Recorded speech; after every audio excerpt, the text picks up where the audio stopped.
మన VVIT university, absolute discipline, absolute education. తమిళనాడులో అతిపెద్ద పార్టీగా అవతరించినటువంటి టీవీకే చీఫ్ విజయ్ ఇప్పుడే గవర్నర్ను కలిశారని, ఆయన ప్రభుత్వ ఏర్పాటుకు సానుకూలంగా స్పందించారని వార్తలు వస్తున్నాయి. మరోవైపేమో అలాంటిది ఏం లేదు, ఆయన బల నిరూపణ పూర్తిగా చేసుకున్న తర్వాతనే ఆయన్ని ప్రభుత్వ ఏర్పాటుకు ఆహ్వానిస్తారు అని వస్తున్నాయి. ఇంకోవైపు ఏడీఎంకే డిఎంకే రెండూ కలిసి ప్రభుత్వాన్ని ఏర్పాటు చేస్తున్నాయని చెప్తున్నారు. ఇంకోవైపు విజయ్ కోర్టుకు వెళ్ళే అవకాశాలను కూడా పరిశీలిస్తున్నారని, లీగల్గా ఆయన ఎలాంటి యాక్షన్ తీసుకోబోతున్నారు అని చెప్పి చర్చలు నడుస్తున్నాయి. అసలు వీటన్నిటికీ సంబంధించి ప్రస్తుతం మనతో పాటు ఉన్నటువంటి హైకోర్టు అడ్వకేట్ సుంకర్ నరేష్ గారిని అడిగి మరిన్ని వివరాలు తెలుసుకుందాం. నమస్తే అండి. నమస్తే అండి. అసలు లీగల్గా ఎలాంటి అవకాశాలు విజయ్కి ఉంటాయి? ఎందుకంటే ఆయన 107, యాక్చువల్గా 108 అనుకుంటున్నాము. మీరు ఇందాకే అన్నట్టు 107 అవి, ఒకటి ఎలాగో అతను రిజైన్ చేయాలి కాబట్టి 107 వచ్చినట్టు. సో ఇంకా 11 మంది కావాలి. ఒకవేళ 108 ప్లేస్లో ఏదైతే ఆయన రిజైన్ చేస్తారో వాళ్ళ మనిషి వచ్చాడు అనుకున్నా కూడా 10 కావాలి. ఇంకా ఆ 10లో కాసేపు కాంగ్రెస్ అని, కాసేపు బీజేపీ అని, కాసేపు డిఎంకే అని, కాసేపు ఏడీఎం, రకరకాలుగా వినిపిస్తున్నాయి. సో ఈ మధ్యలో ఏంటంటే గవర్నర్ పిలిచారని, మళ్ళీ కాదన్నారని, బలం నిరూపించుకోమన్నారని, మళ్ళీ కాదన్నారు, ఇట్లా కూడా వినిపిస్తున్నాయి. అసలు లీగల్గా అంటే ఆయనకి ఎంతవరకు లీగల్గా ఏం రైట్ ఉంది? ఒకవేళ ఫస్ట్ గవర్నమెంట్ ఏర్పాటు చేస్తే కొన్ని రోజుల ఇంత టైం అని ఉంటుంది, ఆ టైంలోపు బల నిరూపణ చేసుకోవాలని కూడా చెప్తుంటారంట. అది కూడా లీగలేనని చెప్తున్నారు. ఈయన సుప్రీంకోర్టుకి వెళ్ళబోతున్నారు, విజయ్ లీగల్గా ప్రొసీడ్ అవుతారు అని అంటున్నారు. వీటన్నింటి మీద వివరణ ఇవ్వండి. దేశం మొత్తాన్ని కూడా ఆశ్చర్యానికి గురి చేస్తూ, తమిళనాడులో ద్రావిడ సంస్కృతికి తెరదించుతూ 108 సీట్లు ఆయన పోటీ చేసిన రెండింటితో కలిపి విజయ్ గారు గెలవడం జరిగింది. సో మ్యాజిక్ ఫిగర్ రీచ్ అవ్వాలి అని అంటే కనుక మీరు చెప్పినట్టు ఇంకొక 11 సీట్లు కావాలి. 108 ప్లస్ 11 సీట్లు కావాలి. సో దానికి సంబంధించి ఇక్కడ 2 ఎలియన్స్లు ఉండి, ఇక్కడ DMK at the same time అన్నా డిఎంకే, ఇవి 2 ఎలియన్స్లో ఉండటం జరిగింది. అన్నా డిఎంకే వచ్చి బీజేపీ తోటి, డిఎంకే వచ్చేసి కాంగ్రెస్ తోటి, ఇక మిగిలిన చిన్న పార్టీలన్నీ కూడా ఎలియన్స్గా ఉండటం జరిగింది. విజయ్ ఒక్కడ సింగిల్గా వెళ్ళటం జరిగింది. సో ప్రతి ఒక్కళ్ళు కూడా ఇక విజయ్ సీఎం సరే, ఆ గెలిచిన ఫ్యాక్టర్స్ అనేవి మనం తర్వాత మాట్లాడుకుందాం, ఏ విధంగా గెలిచాడు ఏంటి అనేది. ఇక్కడ మా విజయ్ ముఖ్యమంత్రిగా ప్రమాణ స్వీకారం చేయడానికి అడ్డంకులు ఏంటి, అసలు చేస్తాడా చెయ్యడా అనేది ఇక్కడ మనం చర్చిద్దాము. ఎటువంటి లీగల్ యాంగిల్స్ ఉన్నాయి అని చెప్పాలి. Legal angles exactly. నిన్న విజయ్ గవర్నర్ని కలవడం జరిగిందండి. 6వ తారీఖు మే నెలలో విజయ్ వెళ్ళి గవర్నర్ని కలవడం జరిగింది. కలిసి నేను ముఖ్యమంత్రిగా ప్రమాణ స్వీకారం చేయడానికి నాకు అనుమతిని ఇవ్వండి అని చెప్పని గవర్నర్ని కోరడం జరిగింది. దానికి గవర్నర్ గారు అడిగినటువంటి ప్రశ్నలు ఏంటి అని అంటే కనుక, మీరు గవర్నమెంట్ ఫామ్ చేయడానికి మీ దగ్గర సఫిషియంట్ స్ట్రెంత్ లేదు, మెంబర్స్ లేరు, కాబట్టి మీ పార్టీకి సపోర్ట్ చేసేటువంటి పార్టీల లిస్టు, ఎమ్మెల్యే లిస్టు నాకు ఇస్తే దెన్ నేను మీకు అనుమతిస్తానని చెప్పడం జరిగింది. సో విజయ్ వెనక్కి తిరిగి రావడం జరిగింది. ఆ క్రమంలోనే విజయ్ గెలిచిన వెంటనే ఏదైతే కనుక సీఎంకి ఇవ్వాల్సినటువంటి భద్రత కాన్వాయ్ ఏదైతే ఉందో ఆ కాన్వాయ్ని కూడా తక్షణం తీసేయడం జరిగింది. విజయ్ తనకున్నటువంటి వ్యక్తిగత సెక్యూరిటీ ఏదైతే ఉండదో దానికి పరిమితం కావడం కూడా జరిగింది. అదేవిధంగా సెంట్రల్ నుంచి ఉన్న భద్రత కొనసాగుతుందని చెప్తున్నారండి. సెంట్రల్ నుంచి కాదండి, ఏదైతే కనుక అతనికి గతంలో సెక్యూరిటీ ఉందో ఆ సెక్యూరిటీ కంటిన్యూ అవుతుంది తప్ప మిగిలింది కంటిన్యూ కాదు. సో ఇక్కడ ఇంకొక విషయం ఏంటి అని అంటే కనుక, నిన్న ఈవినింగ్ కూడా విజయ్ పార్టీ తరపున పార్టీ ప్రతినిధిగా మళ్ళీ గవర్నర్ని కలవడం జరిగింది. ఓకే, సేమ్ రిక్వెస్ట్ తోటి, బట్ సేమ్ ఆన్సర్ గవర్నర్ ఇవ్వడం జరిగింది. అన్నీ బాగుంటే ఈరోజు విజయ్ ప్రమాణ స్వీకారం జరిగేది, కానీ జరగలేదు. ఈరోజు మార్నింగ్ నుంచి వస్తున్న ఊహాగానాలు కూడా ఏంటి అని అంటే కనుక, మళ్ళీ గవర్నర్ పిలిచాడు, కొన్నిసార్లు ఒప్పుకున్నాడని చెప్పని, లేదని చెప్పని, లేదు విజయ్ లీగల్గా ముందుకు వెళ్తాడని చెప్పని. నేను నిన్న రాత్రే ఎప్పుడైతే కనుక సెకండ్ టైం విజయ్ పార్టీ నుంచి ఒక ప్రతినిధి గవర్నర్ని కలిచారో ఇమీడియట్లీ నేను చెప్పడం జరిగింది. ఏంటి అంటే కనుక, విజయ్ ముఖ్యమంత్రి కావాలి అంటే కనుక విజయ్ ముందున్న ఏకైక ఆప్షన్ సుప్రీంకోర్టు తలుపు తట్టడం. ఎందుకు అని అంటే కనుక, ఆర్టికల్ 361లో గవర్నర్కి ఇమ్యూనిటీ ఉంటుంది. అది అతని యొక్క పోస్ట్ పరంగా ఉంటుంది తప్ప అతను తీసుకున్నటువంటి డెసిషన్ కాదండి. సో అతను తీసుకున్న డెసిషను జ్యుడిషియల్ రివ్యూలో భాగంగా ఉంటుంది. సో అంటే గవర్నర్కి ఇమ్యూనిటీ ఉంది కదా అని చెప్పి గవర్నర్ ఏం చెప్పినా కూడా తానా అంటే తందానా అంటారని చెప్పాను కాదు. జ్యుడిషియల్ రివ్యూ, దాన్ని సుప్రీంకోర్టు కానీ హైకోర్టు కానీ రివ్యూ చేయొచ్చు, అధికారం ఉంది, అంటే రాజ్యాంగం కల్పించి ఆ విధంగా. సో ఇక్కడ విజయ్ది మనం చూసినట్లయితే కనుక, గవర్నరు విజయ్కి మెజారిటీ ఉందా లేదా అని చెప్పని గవర్నర్ ఆఫీస్లోనే అడగడం జరిగింది. సో గవర్నర్కి అధికారం లేదు. ఓకే. గవర్నర్కి అధికారం లేదు అని చెప్పని సుప్రీంకోర్టు గతంలోనే సర్కారియా కమిషన్ 1988, బొమ్మాయి కేసు 1994 క్లియర్గా చెప్పడం జరిగింది. ఒక పార్టీ అధికారాన్ని ఫామ్ చేస్తా అని చెప్పి గవర్నర్ దగ్గరికి వచ్చి అభ్యర్థిని కోరినప్పుడు అతను నీ యొక్క బల నిరూపణ చేసుకో అని చెప్పని అడగడానికి గవర్నర్కి ఎటువంటి రైటు లేదు. ఎందుకు అంటే కనుక బల నిరూపణ అనేది ఎక్కడ చేయాలి? ఫ్లోర్ టెస్ట్ అంటారు, అసెంబ్లీలో చేయాలి. అది గవర్నర్ ఆఫీస్లో కాదండి చేయాల్సింది.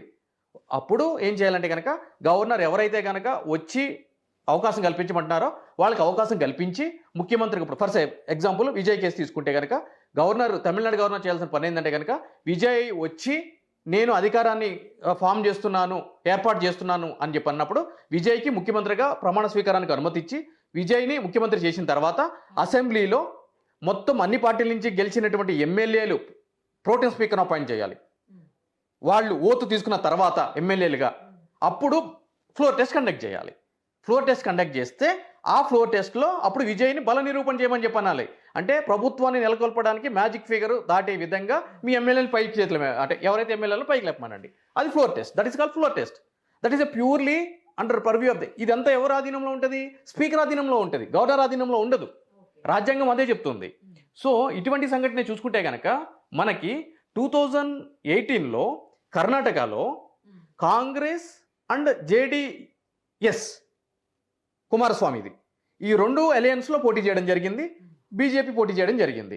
సో బీజేపీకి ప్రభుత్వాన్ని ఫామ్ చేయడానికి కావాల్సినటువంటి సీట్లు అక్కడ లేవు.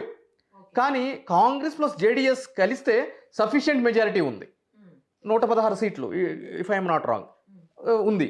కానీ కర్ణాటకలో గవర్నర్ ఏం చేశాడు? కాంగ్రెస్ జేడీఎస్ వెళ్ళి మీకు ప్రభుత్వాన్ని మేము నెలకొల్పుతాం, మాకు అవకాశం అంటే వీళ్ళకి ఇవ్వకోకుండా మెజారిటీ లేని బీజేపీ వాళ్ళకి యడ్యూరప్పని నీకు ముఖ్యమంత్రిగా ప్రమాణ స్వీకారానికి నువ్వు ఏర్పాట్లు చేసుకొని చెప్పడం జరిగింది. దీనికి సంబంధించి 2018లో గమ్మత్ ఏంటంటే అది కూడా మే నెలలోనే జరగడం జరిగింది. ఆ ఇన్సిడెంట్ కూడా 2018లో. సో సుప్రీంకోర్టులో అర్ధరాత్రి కదండి, తెల్లవారుజాము అంటారేమో, 2 గంటల 15 నిమిషాలకి అక్కడ ఆర్గ్యుమెంట్ జరగడం జరిగింది. సో అప్పుడు సుప్రీంకోర్టు వారు ఏం చెప్పారు అంటే కనుక ఎవరేశారు అని అంటే కనుక కాంగ్రెస్, జేడీఎస్, మిగిలిన ఇద్దరు కూడా ఛాలెంజ్ చేయడం జరిగింది. అప్పుడు సుప్రీంకోర్టు చెప్పడం జరిగింది అంటే కనుక యడ్యూరప్పకి సంబంధించినటువంటి ప్రమాణ స్వీకారం ఏదైతే ఉందో దాని అయితే మేము ఆపం, కానీ అతనికి ఒకరోజు టైం ఇస్తున్నాం, బల నిరూపణ చేసుకోవాలి. దానికి సంబంధించి 15 రోజులు టైం అడగడం జరిగింది. వాళ్ళు మేము 15 రోజులు ఏమో ఇమ్మీడియట్లీ బల నిరూపణ చేసుకోండి అని చెప్పి అనడం జరిగింది. సో ఇమ్మీడియట్లీ తద్వారానే ఆ నెక్స్ట్ డే ఆయన స్వీకారం అయిపోగానే బల నిరూపణ చేయడం జరిగింది. ఆబ్వియస్లీ బల నిరూపణకి ఎప్పుడైతే కనుక ప్రొసీడింగ్స్ ఇనిషియేట్ చేస్తారో అంతకు ముందే యడ్యూరప్ప వాకౌట్ అయిపోయి వెళ్ళిపోవడం జరిగింది. అక్కడ అల్టిమేట్గా కాంగ్రెస్ జేడీఎస్ ప్రభుత్వము ఏర్పాటయ్యడం జరిగింది. సో అదేవిధంగా 2005లో ఏం జరిగింది అని అంటే కనుక బీహార్లో లల్లూ ప్రసాద్ యాదవ్ సంబంధించినటువంటి పార్టీ, అదేవిధంగా నితీష్ కుమార్కి సంబంధించినటువంటి పార్టీ, అదేవిధంగా బీజేపీ, అదేవిధంగా చిరాగ్ పాస్వాన్కి సంబంధించినటువంటి పార్టీ, వీళ్ళందరూ కూడా ఏ పార్టీకి సఫిషియెంట్ మెజారిటీ లేకోకుండా కూడా అక్కడ రావడం జరిగింది బీహార్లో 2005లో. సో అప్పుడు కూడా ఏం జరిగింది అని అంటే కనుక లల్లూ ప్రసాద్ యాదవ్ వాళ్ళ భార్య గవర్నర్ దగ్గరికి వెళ్ళి మేము ప్రభుత్వాన్ని నెలకొల్పుతాము, మాకు అవకాశం ఇవ్వండి అని చెప్పి అడగడం జరిగింది. అక్కడ కూడా గవర్నర్ ఏం చేశాడు, సరే నీకు సఫిషియెంట్ ఎమ్మెల్యేల బలం లేదు, నువ్వు బల నిరూపణ చేసుకోవాలి, ఎలా చేస్తావు అని అంటే కనుక ఆమె ఒక లిస్ట్ ఇవ్వడం జరిగింది. నేను ఈ పార్టీలో ఉన్న వీళ్ళు 10 మంది ఉన్నారు, వీళ్ళు ఒక 5 మంది ఉన్నారు, ఇంకో 10 మంది ఉన్నారు, నాకు 75 ఉంది అని చెప్పి ఒక లెక్క ఇవ్వడం జరిగింది. సంహౌ గవర్నర్ సాటిస్ఫై కాకుండా రాష్ట్రంలో ఎవరు ప్రభుత్వాన్ని నెలకొల్పడానికి ముందుకు రారు అని చెప్పి నేను భావిస్తున్నా అని చెప్పని కేంద్ర ప్రభుత్వానికి ఆయన ఒక రిపోర్ట్ పంపించడం జరిగింది. ఆ కేంద్ర ప్రభుత్వం ఆ రిపోర్ట్ని ప్రెసిడెంట్కి పంపించడం జరిగింది. బేసింగ్ ఆన్ విచ్ ప్రెసిడెంట్ అక్కడ ప్రెసిడెన్షియల్ రూల్ అనేది ఇంపోజ్ చేయడం జరిగింది. దాన్ని ఛాలెంజ్ చేయడం జరిగింది. ఒక ఎమ్మెల్యే రామేశ్వర్ ప్రసాద్ అనే ఒక ఎమ్మెల్యే 2006లో సుప్రీంకోర్టు జడ్జిమెంట్ ఇవ్వడం జరిగింది. ఆ ప్రెసిడెన్షియల్ రూల్ని సర్టిఫై చేయడం జరిగింది. గవర్నర్ ఆ విధంగా ఎట్లా ఇస్తాడు, అసలు గవర్నర్కు ఉన్న అధికారం ఏంటి, వాట్ ఈస్ నాన్సెన్స్ అని చెప్పని. అదేవిధంగా 2017లో గోవాలో జరిగింది. అదేవిధంగా మహారాష్ట్రలో లాస్ట్ టైం 2019లో అనుకుంటా, అక్కడ కూడా ఏమైంది అని అంటే కనుక థాక్రే, అదేవిధంగా ఫడ్నవీస్ ఇప్పుడు ఎవరైతే కనుక ముఖ్యమంత్రిగా ఉన్నారో అప్పుడు ఆయనకి సఫిషియెంట్ బలం లేకపోయినా కూడా గవర్నర్ ఆయనకి అనుమతినిచ్చి మీరు వచ్చి అది గవర్నమెంట్ ఫామ్ చేయండి అనడం జరిగింది. ఆయన ఓత్ తీసుకోవడం జరిగింది. సుప్రీంకోర్టుకి మ్యాటర్ వెళ్ళడం జరిగింది. అక్కడ కూడా ఫ్లోర్ టెస్ట్ జరగడం జరిగింది. ఫ్లోర్ టెస్ట్లో ఆయన వీగిపోవడం జరిగింది. మళ్ళీ థాక్రే వాళ్ళు ముఖ్యమంత్రిగా చేయడం జరిగింది.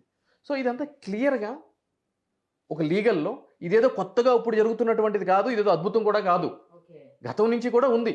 సర్కారియా కమిషన్ రిపోర్ట్ నుంచి కూడా ఇది ఉంది. కాకపోతే ఇక్కడ ఏం జరుగుతుంది అంటేనండి, సరే కష్టం అందరూ చేస్తారు, కాలం మాత్రం కొంతమందికే కలిసి వస్తుంది. ఇక్కడ విజయ్ పరిస్థితి మనం చూసుకున్నట్లయితే కనుక కాలం కలిసి వచ్చింది. సరే కష్టం చేసి ఉండొచ్చు, మనం దాన్ని కాదనట్లేదు, కానీ కాలం కలిసి వచ్చింది. అందుగురించే తమిళనాడులో సింగిల్ లార్జెస్ట్ పార్టీ కింద ఎదగడం జరిగింది. కాబట్టి గవర్నర్ కూడా ఎవరికి సఫిషియెంట్ లేనప్పుడు మరి విజయ్కే కదా హైయెస్ట్ మెజారిటీ ఉంది. ఫస్ట్ వాళ్ళకే ఇవ్వాలి. సో కాబట్టి వాళ్ళకి అవకాశం ఇవ్వాలి, ముఖ్యమంత్రికి అవకాశం ఇవ్వాలి, దాని తర్వాత బల నిరూపణ పెట్టుకోమని చెప్పి అనాలి. ఆబ్వియస్లీ తెలిసిపోతుంది అక్కడ. ఇక్కడ ఏం జరుగుతుంది అంటే అతను పెడుతున్న కారణం ఏంటి అని అంటే కనుక వీళ్ళు ఎమ్మెల్యేలు యాంటీ డిఫెక్షన్ అంటే పార్టీ ఫిరాయింపులు ఆయారం కిందకి టర్న్ అవుతారు, ఈ విధంగా అవకాశం ఇస్తాయని చెప్పని ఆయన అంటున్నాడు. సుప్రీంకోర్టు గతంలో చెప్పింది అది నీకెందుకు అని చెప్పాను, ఆ విధంగా జరుగుతుందా అని చెప్పని. ఆయన ఆయారం ఇప్పుడు అంటే లైక్ యాంటీ డిఫెక్షన్లా ఎప్పుడు అప్లై అవుతుంది? ఇప్పుడు గెలిచారంతే అభ్యర్థులు అందరూ కూడా, వాళ్ళు ఇంకా ఎమ్మెల్యేలు కాలేదు. ఎమ్మెల్యేలకు ఎప్పుడైతారు? సభ జరిగి స్పీకర్ ముందు ప్రమాణ స్వీకారం చేస్తే అప్పుడు కాన్స్టిట్యూషనల్ పరంగా వాళ్ళు ఎమ్మెల్యేలు అవుతారు. ఇప్పుడు పార్టీ అభ్యర్థులుగా మాత్రమే గెలిచారు వాళ్ళు, రైట్? రాజ్యాంగపరమైన ఏ యొక్క వాళ్ళు రక్షణ పొందలేరు ఇప్పుడు.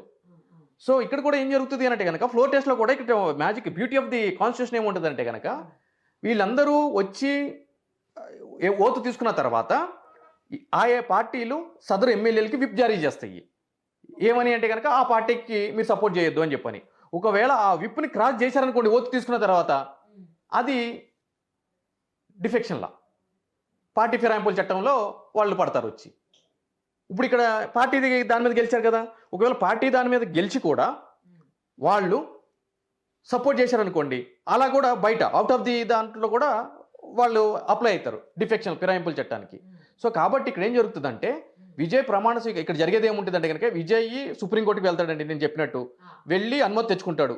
అనుమతి తెచ్చుకుని ప్రమాణ స్వీకారం చేసిన తర్వాత ఫ్లోర్ టెస్ట్ చేస్తారు.